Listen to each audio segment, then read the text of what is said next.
and join.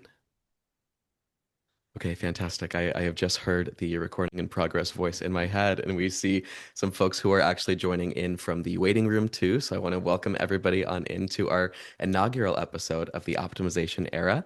This is put on by Scribe. My name is Nico. I run community and social here at Scribe, and we have put on this series to talk to leaders today who are really redefining how the future of work is looking. In the future, it's an interview series that's focused on people who are figuring out how to navigate this new world with AI being at the forefront of everything too. And I am extremely honored to have with us here today, Houri. Thank you very much for joining us. I would love to get to know you a little bit more too right now and see, who you are, what you do, and what a typical Mhm. day-to-day looks like for you. Absolutely. Great to be here, Nico. So my name is Houri Tamizifar. I like to think myself as an educator. I've been in the learning and development and education world for over 20 years. I started my career as a high school teacher and then moved into becoming an educational consultant, traveling all around the world, really educating teachers, as a matter of fact, on educational technologies. And then for the past 15 years, I've been dedicated to more of the L&D portion of it. So focusing on the federal government and the corporate world and bringing learning experiences, optimal learning experiences to those individuals within those organizations. I also like to think of myself as a process nerd because no matter where I go, I'm always like, how can we document this? How can this be better? So I'm very detail oriented. My team can tell you that. So I go in and like zoom into little things and I was like, wait, how are we doing this? And this can be better. So I'm kind of an anomaly when it comes to those kind of things because there's people that just, don't necessarily they find that tedious. I kind of like those kind of things. So Yeah. yeah, it's It's definitely it's fun.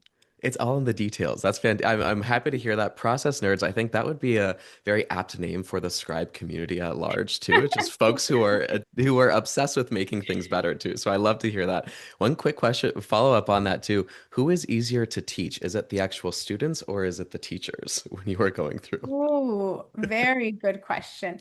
I think the students are definitely easier. I Okay. 100% would say that teachers, and I apologize for all the teachers out there. I'm a former teacher. I know I struggled at the beginning to listen to, but the teachers are, I don't know, maybe we just learn from the students that we spend so much time with, right? The ones that we have to do extra classroom management with, but yeah, you kind of learn from them and you can have those side conversations and things like that. And I'm like, shh. So yeah, You're like, be the student you wish to see in the world. Okay, let's there you let's go. Oh my goodness. How did you know? That's actually interesting because there was a question really that you had asked me earlier about like what guides you. And that's really the quote that guides me in my everyday practice is be the oh, change you want to see in the world. So that's really interesting that came up. there we go. A serendipitous moment. I always love when Yeah. those little moments of magic happen. I'm like, oh, couldn't have happened better. Yes, I love that's that. perfect. I love that. Awesome. Well, I would love to also know too, speaking of your day to day, is there anything that you have personally moved forward within the last week and maybe something that you actually said no to? I always find it's an interesting, Mm. concept to talk to leaders about. What's a decision that you might have, given the green light or red light to recently? Absolutely. So we've been doing a lot of strategic planning in this first month in January,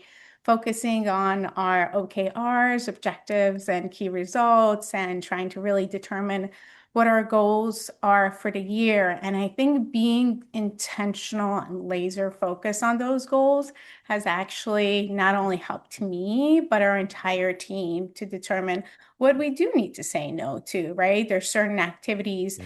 that we focused more on last year. And so now we're realizing that for the goals and objectives we want to meet this year, those are going to be changing. So yes, we are seeing a little bit of a shift in terms of some of the activities from a marketing perspective that we focused our attention on, and then now shifting that to a different way of engaging with our potential customers.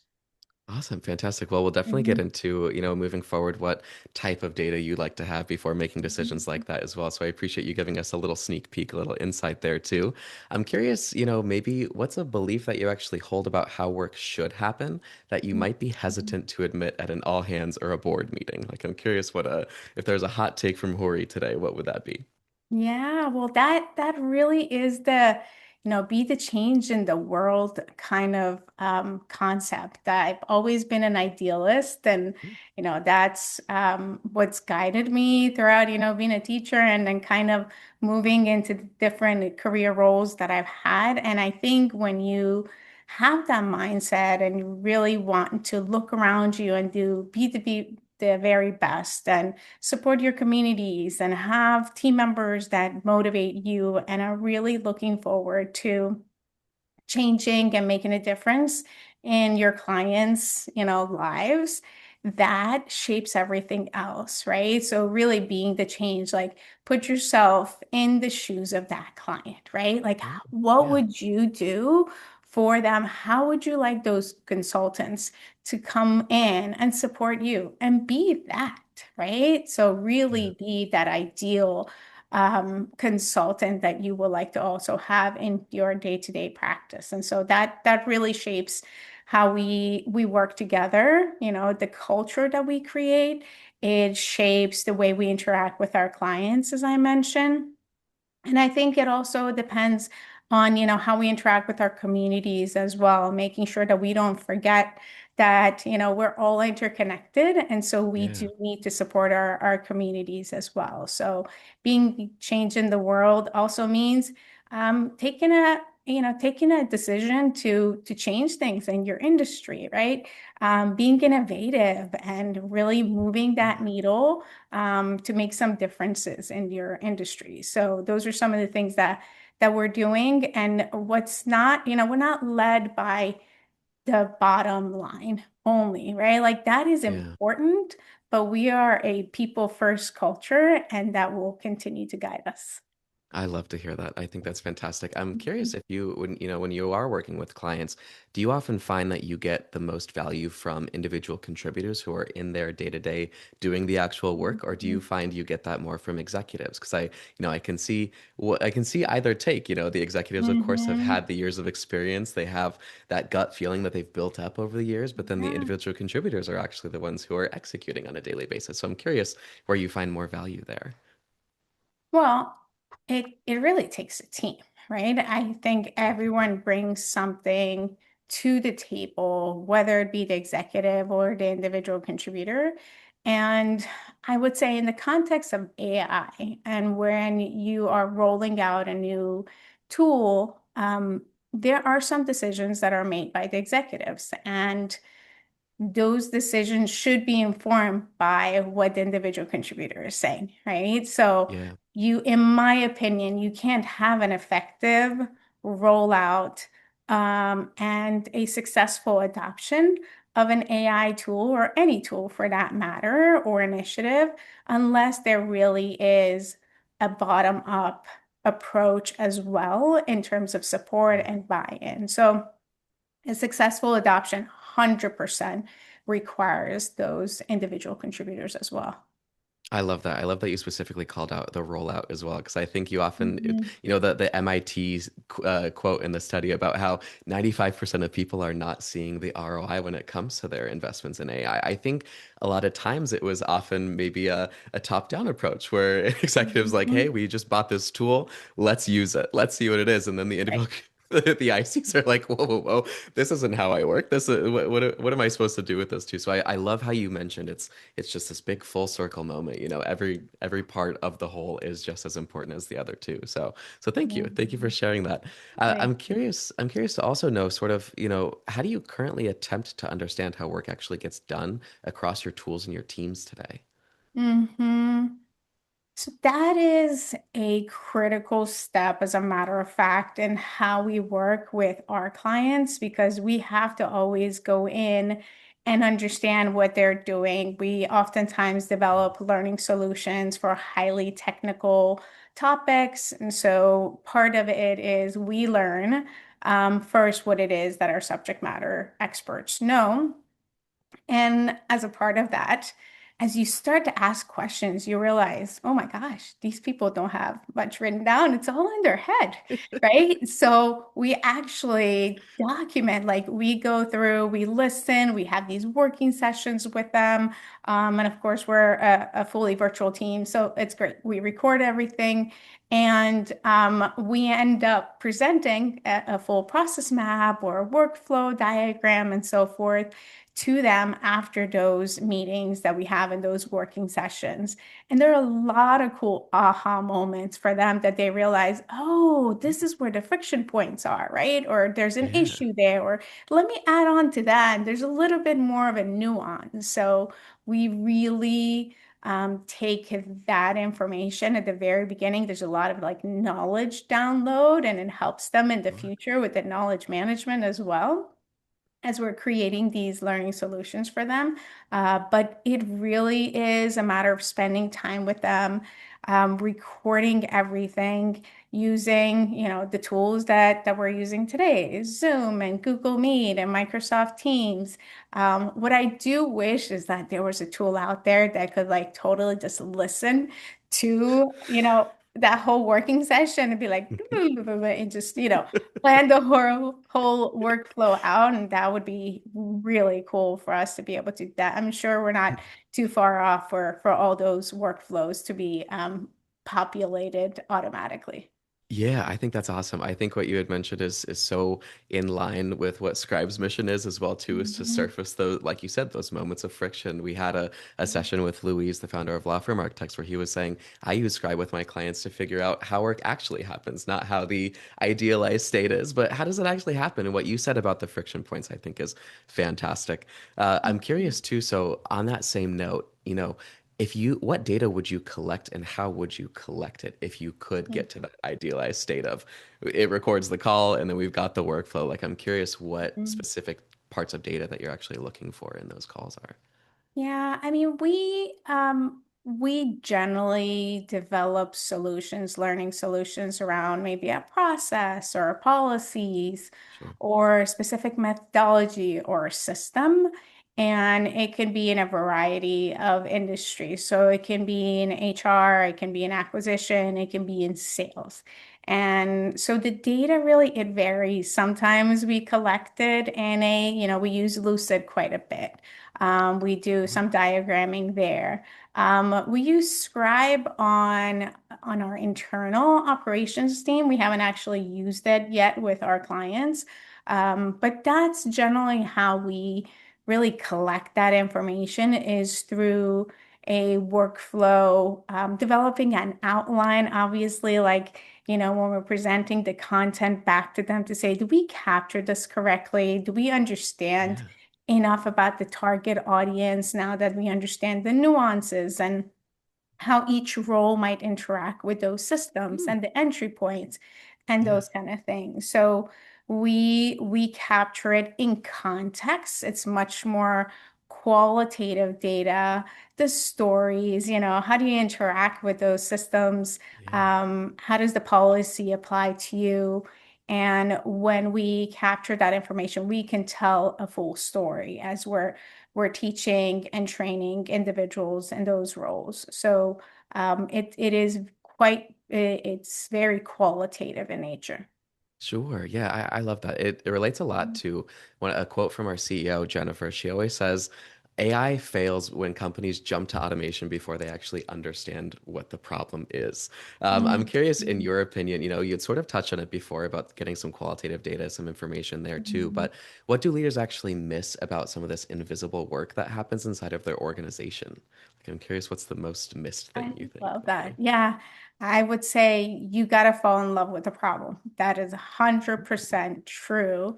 And we experienced that at Cynuria because again, we were able to go in and develop all these process maps on the operations side of the house for our recruitment. We work with a lot of consultants. So we mapped out the whole process of onboarding and how we're handing out, issuing contracts, MSAs, and task orders, and so forth. So had this beautiful color coded system, and we thought, we had thought about it, very detailed and went through the whole year up until the end of the year. Then we realized, oh my gosh, a lot of people actually just put their names into those contracts and the W-9s and in our payroll system, but it needed to be their company names.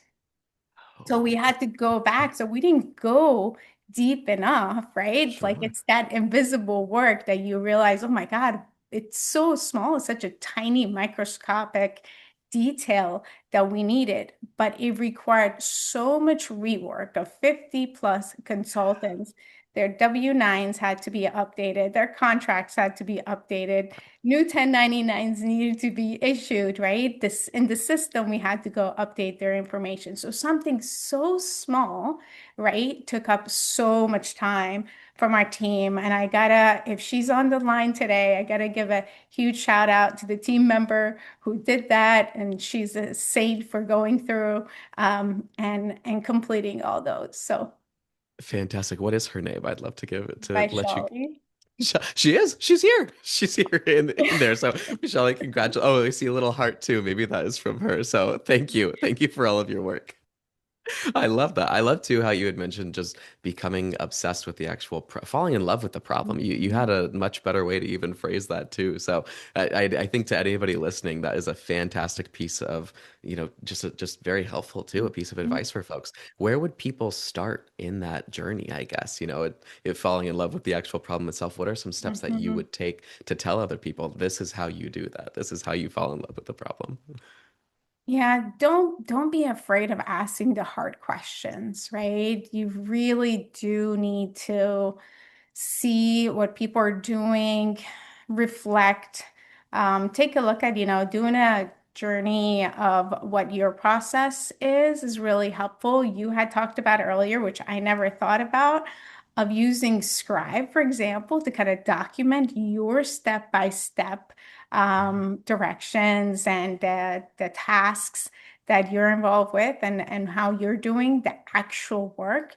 And that's phenomenal because we sometimes don't realize what we're doing. And even though we have, for example, we have Scribe SOPs that we've developed, and I love those because, I said I'm a nerd process because it gives me consistency, it gives me accuracy, and we use it quite a bit for, running payroll accurately, doing our 401k, and all those kind of things that really need high accuracy. And so it's important for us to ask the hard questions, collaborate, because sometimes someone else might see something, and we kind of have a party when we build these workflows together because Yeah. someone might see a microscopic step that the other person didn't see. Sure. Sure. I love that. I love too. Of course, I love the mention of Scribe too. So I'm very happy. I hope that this becomes, Yeah. a part of the discovery workflows for a lot of folks on this call. But a lot of people on this call too, and a lot of executives in general, I think are at this crossroads, especially now with AI in the conversation. Mhm. AI is so loud right now, and I think it can be really tough to cut through the noise. You had mentioned, of course, you're using a few different AI tools, but I'm curious how you're actually approaching AI and automation, both for yourself and then maybe for your company as well too. Like Yeah, what does your yeah. approach typically look like?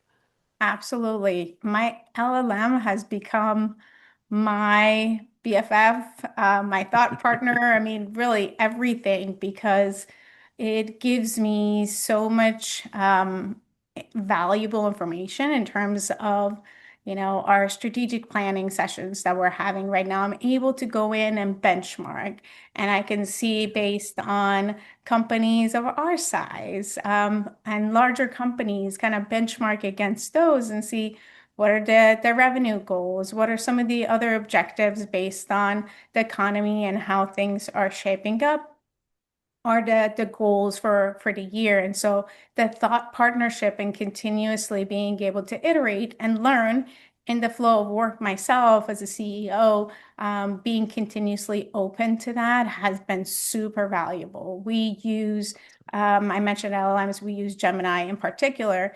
Sure. We use it to also evaluate the proposals that we Oh, complete. And yeah. so we'll do a comparison with an RFP and the proposals that we're preparing for our clients. And so that has been able to reveal quite a bit of gaps that we might have, and looking at the evaluation criteria and so forth. So that's been huge for us. Awesome. And on the organizational side, I would say we've begun using Lovable for Cool. some of the prototypes that we're building. And so it has, even in the last year, that the acceleration of these tools has really helped us to cut costs from a design perspective, to be able to very quickly get some of these new prototypes and ideas in front of our users and beta Yeah, testers. So that's been huge for us. One thing that we did learn, as a matter of fact, as we've been using some of these tools, is that you do have to keep an eye out for the AI credits, because sure. the usage, right, it goes pretty quickly. So as long as you have an understanding, and you're going in with eyes wide open of, what's the usage, it's really helpful, just so that you can make those decisions in terms of the pricing plans that you need. I love that. And I think that's a fantastic segue into my next question for you, which was, have you seen any of these projects, either AI or automation, that looked great Mhm. on paper, but maybe fizzled out or you couldn't prove the ROI for them? I'm curious, we've talked a lot about the benefits of AI, but I'm Mhm. curious if you've ever experienced sort of the opposite and maybe something to look out for some of our audience members too. Yeah.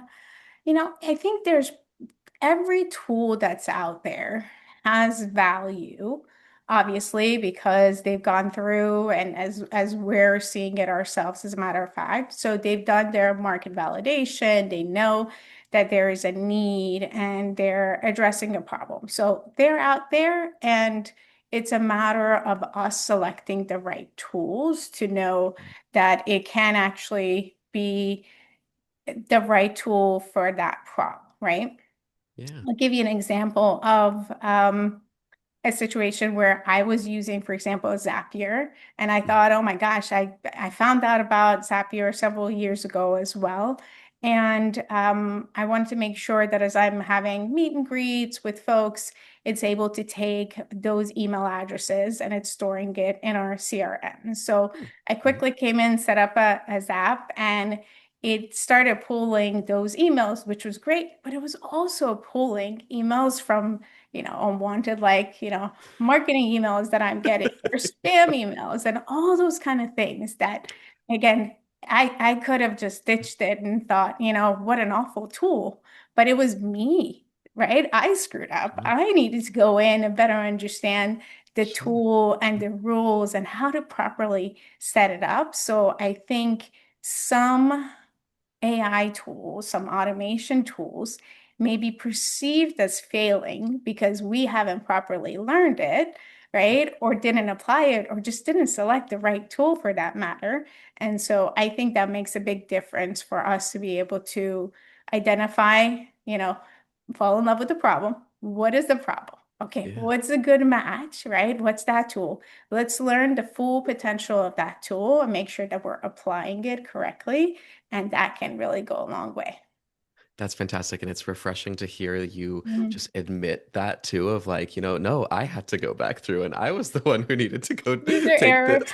Of course. And I think that's so common with every single person I know, at least whenever I try new tools, I'm like, I'm gonna make a lot of mistakes here, but I'm excited to learn what those are and learn how to move forward too. So I appreciate you sharing that. That's awesome.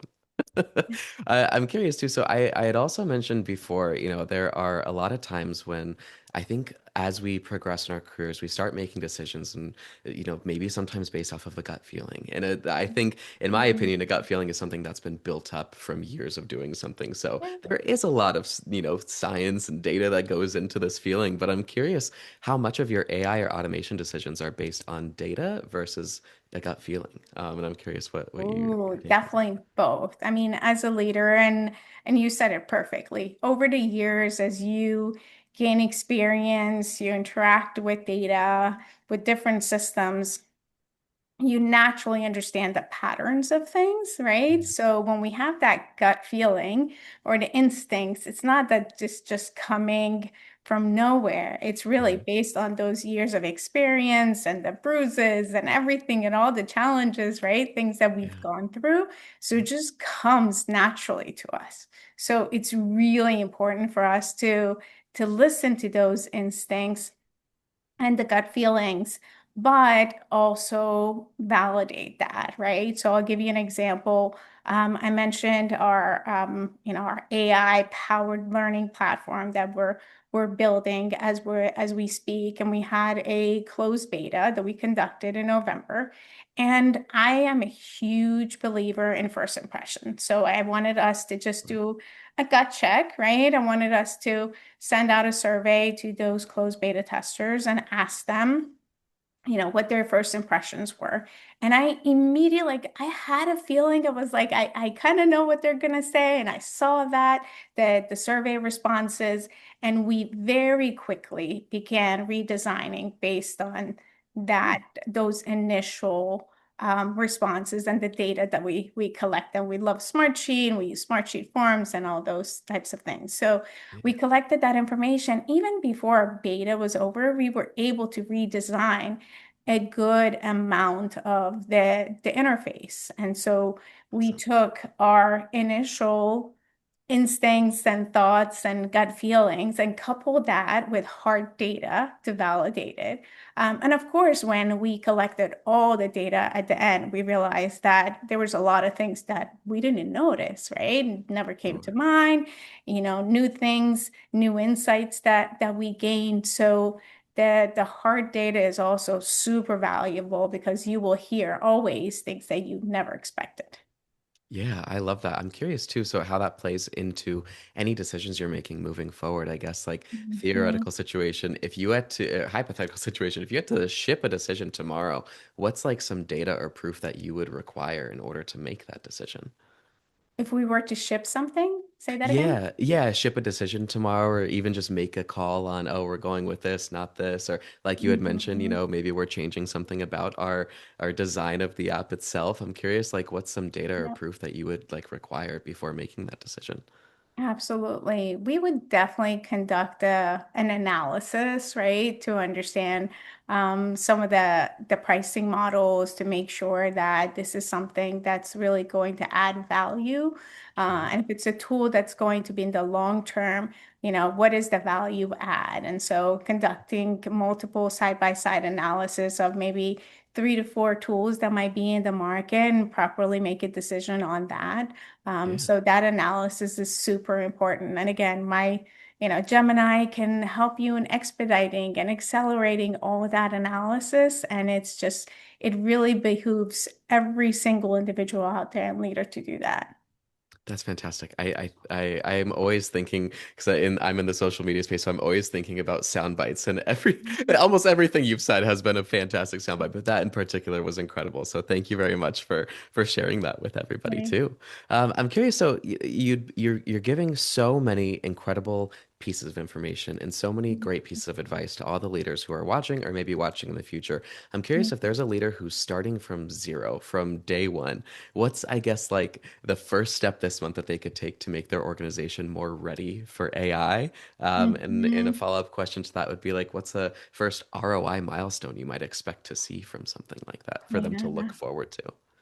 absolutely. I think the very first thing that most leaders, you know, think about is the cost savings. And that's very important. Of course, AI is going to bring about so much efficiency and cost savings. That's excellent. And so now, your team members can take on more strategic tasks and they're not really engaged in all those repetitive tasks that we were working on in the past. But it's really important for us to, and for all leaders to understand what's happening to that data, right? Mhm. And when we go in and any AI tool that you're selecting, it's critical to take a look at the terms of use, the data Sure. privacy, the data retention, the third-party integrations. That is massive. And so, you know, if you were to look through all those details, you sometimes don't realize the costly implications of Yeah. the data that you're ingesting into those models, and if it's training something else or a third-party platform that might be affiliated with it. So it is absolutely critical for you to take a look at some of the data privacy and the data security. And Similar to what I was saying earlier about the strategic direction that your organization is taking. Again, we use the OKR model, but setting specific metrics, right? What Yeah. is it that you're looking to having a specific metric around the AI adoption, right? How many Mm, users are mhm. going to be using, but then how is the performance actually impacted? It's one thing if you can say, oh, 100% of my organization is now using ChatGPT. Great. Are they planning their next itinerary for their trip? What are they doing with it, right? Are they True. actually using it for work? So it's really important for us to set some of those performance metrics and Yeah. that we are accelerating the work. And I don't want to emphasize faster. We want to be better at the work that we do. So everyone should be QAing their own work using the Yeah. tools that they have at their disposal. That's a basic example. That's an incredible example. I think that is Mhm. highly applicable to every single person, regardless of whichever tool they're using. So I really do appreciate that. I know that a lot of the folks watching will appreciate that too. So thank you for sharing Absolutely. that. Though that wraps up all of the sort of business related questions. I've got some fun questions now here for you Oh, to wrap us up and finish off this interview, which has been lovely. So thank you again for all of your insight thank today. you. I'm curious if you think about your role 5 years from now, what Mhm. is one responsibility AI will absolutely take over, one thing Mhm. that AI will never be able to touch, and one thing that AI will help or augment and could, open up this partnership between AI and humans in the loop? Sure. Oh my God, AI can come in and just take over my entire calendar and emails and all those things, and I would be ecstatic. And I think there's some recent tools that I heard about that I think are just really, I believe, are in beta, and we're getting really close to that. So it may not be 5 years off, it might be within the next 6 months, as a matter of fact. And so, you see a lot of the transcription tools out there, Read Right. AI. I mean, Google Meet has theirs. There's so many out there. Fathom, I believe, is another. So those are phenomenal and has really saved us so much time in terms of how we operate on a day-to-day basis with our clients and not having to prepare meeting notes as well. So Sure. I would say some of the things that will never be replaced by AI is just being able to read the room, right? When you Mm-hmm. have and what I mean by that is not only literally like your team members, but if you have a new change initiative and you can tell that there's been, 10 new change initiatives, 10 new rollouts, and people are just tired. There's a change Yeah. fatigue. Mm, You hear that by talking to people. And when individuals and employees are so exhausted, they're not even going to open up that survey because you want to do a pulse check and see how are yeah. you doing, right? They're not going to bother because they really are checked out. So Yeah. that's where you really rely on stories, how people are talking about their day to day. Are they constantly frustrated? Are the stress levels higher than usual? Right. Yeah. So reading the room and just kind of hearing from people and connecting with people on a personal level to see how they're doing, that's something that we won't ever be able to replace by AI. I love that. In terms of, I think, augmentation, you had also Yeah. asked about. Yeah. Yeah. Yeah, Yeah. I'm curious I would if say. like what's one thing that it would that AI would help, maybe create a better partnership or a better feedback loop between humans and AI. I'm curious, what area you think that might impact. hmm This one I'll answer from a learning perspective because I'm actually excited about the future of learning. I think everything's going to be accelerated because we're able to just get specific, let's say, learning solutions or learning experiences in front of target audiences much faster. I think the pendulum, unfortunately, has swung, or fortunately, because we were rooting for this for a while too, has swung all the way to the e-learning side, a little too much, in my Mm, opinion, where now that with AI, we can design better learning experiences and faster, we're going to actually make space for peer-to-peer learning, for social learning, yeah, right? For bringing instructors and facilitators back in the classroom because we know traditionally that learning happens, right? We're both learning quite a bit from one another right now. That happens because those human to human interactions. So the yeah. independent, the self-paced learning can certainly take place when you're interacting with a computer, but it doesn't give you the deep knowledge and expertise that you need, right? That comes from the collaboration, that Yeah. comes from really from coaching. So there's a lot that the human interaction and the human learning experience can bring, and I'm really looking forward to that. I love that because I think there's so often this conception that you can just tell the AI, act like a professional. You know, for this task, you are to assume the role of a learning and development coordinator. But unless you have somebody like yourself who's been doing it for 20 plus years, you're never going to actually get the depth and breadth of all the knowledge that you bring to. So I love that you had mentioned that the human to human will always still be at the forefront of what people do and what we can do in this age of AI, and that it'll help augment and speed up learning too. I love that. That's fantastic. Very cool. Pleasure. I've got a few rapid fire questions now for you here too. So I'm Mm. I'm looking for quick answers. If you don't know one, feel free to say pass. We can move on to the next one. But if you could describe your organization's workflows using just 3 words, what 3 words would you use? Organized, color coded, and can't think of a third word. So we'll go with those two. You know, we'll accept color coded as 2 words. There you go. That's Organized two and words. color coded. Perfect. I would expect nothing less from a self-proclaimed process nerd. I think that is fantastic. I love color coordinating. My calendar is all color coordinated. I think that is fantastic. So we've definitely found our little community here for sure. Right. I'm curious if inefficiency were a tax, what percent would your organization be paying right now? Ooh, that's a good one. Inefficiency is a tax. Yes, I would say 20 to 30%. I like to think maybe it's a little bit higher, but I'll go with 20 to 30%. That's okay. You know, there's always room for improvement. I have yet to ask that question and somebody say zero. And I think if they did say zero, No, I'd no have even more way. questions. I'd be like, hold on, what's going on here?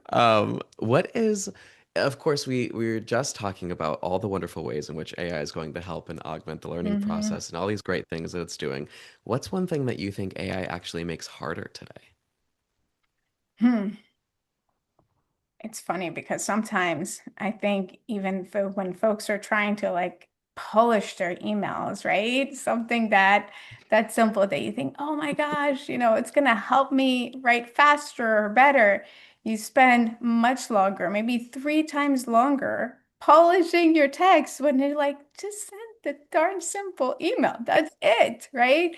So I really think people sometimes we want it to be perfect maybe, and we want to feel like we're using AI to a certain extent, and we get into this analysis paralysis even, right, when we overuse it. But yeah, Yeah. I know that folks, run their emails through AI Yep. extensively, and yeah, we don't need that.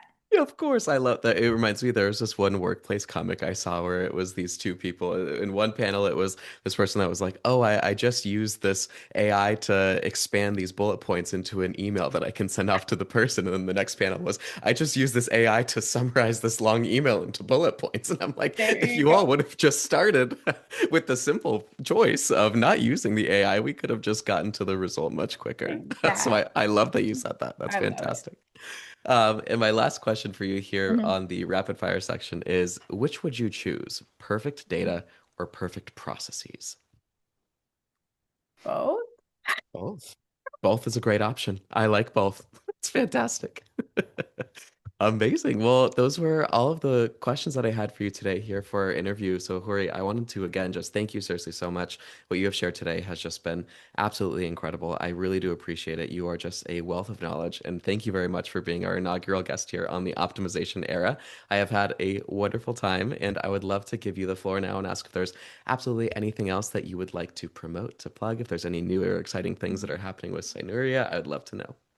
Thank you so much, Nico. Yeah, it's been lovely having this conversation. Thank you for the invitation, and we truly are excited. Cynuria has been in business actually for 10 years this month, so we are celebrating our Congratulations. 10-year anniversary. And as we're going into this phase, we are also going to be rolling out our AI-powered learning platform this year. So we are ecstatic for what is to come, and it will revolutionize the future of learning. So keep an eye out for that.